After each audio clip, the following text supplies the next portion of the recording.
বলেছিলাম খেপা দাদুকে তোমাদের দেখাবো মামার বাড়ি গেছে আর আজকে ফিস্টি হচ্ছে, তো চলো দেখাই তোমাদের খেপা দাদুকে। এই দেখো বন্ধুরা খেপা দাদু।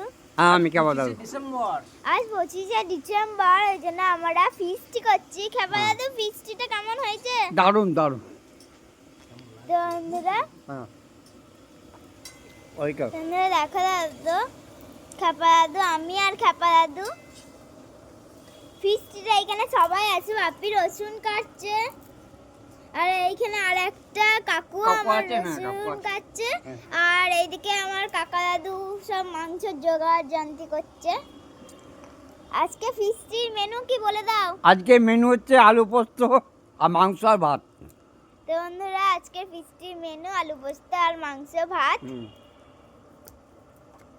তো বন্ধুরা যখন মাংস রান্না হবে তখন আবার দেখা হবে, টাটা। তো বন্ধুরা দেখো মামার সঙ্গে খেপা দাদু এসেছে, এটা হচ্ছে আমার খেপা দাদু। তো বন্ধুরা তোমরা অনেকদিন থেকে বলছিলে যে খেপা দাদুকে দেখাও, খেপা দাদুকে দেখাও। তো বন্ধুরা দেখো মামার বাড়ি এসে আজকে যেহেতু 25শে ডিসেম্বর, তোমরা কারা কারা কেক খেয়েছো, কারা কারা চার্চে গেছো, অবশ্যই আমাকে কমেন্টে জানাবে। 100 বার ধন্যবাদ, অসংখ্য ধন্যবাদ বলার জন্য।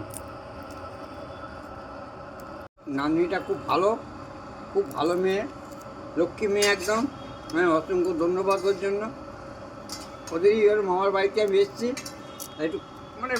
একটু খাওয়া দাওয়ার ব্যবস্থা হয়েছে, তো আমি এসেছি। আমি ভাত খাবো, যাই খাই, কিন্তু আমি এসেছি খাবার জন্য নয়, এর ভালোবাসা খাতির এসছি আমি। এটা হচ্ছে আমার গুডউইল। আর আমি খাওয়া দাওয়া বলছি, যদি আপনারা কেউ আমাকে সাপোর্ট করেন তো আমাকে করবেন, আমাকে একটু ভালোবাসবেন, আর কিচ্ছু না। এইটাই আমার ধন্যবাদ বলবো।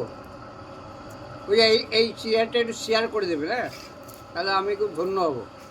একটা বাচ্চা মেয়ে তো, হ্যাঁ, অন্য কিছু নয়, ভালোবাসার খাতি আর কিচ্ছু নয়।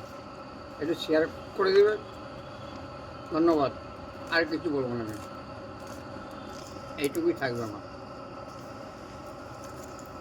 জয় গুরু, জয় গুরু। জয় গুরু।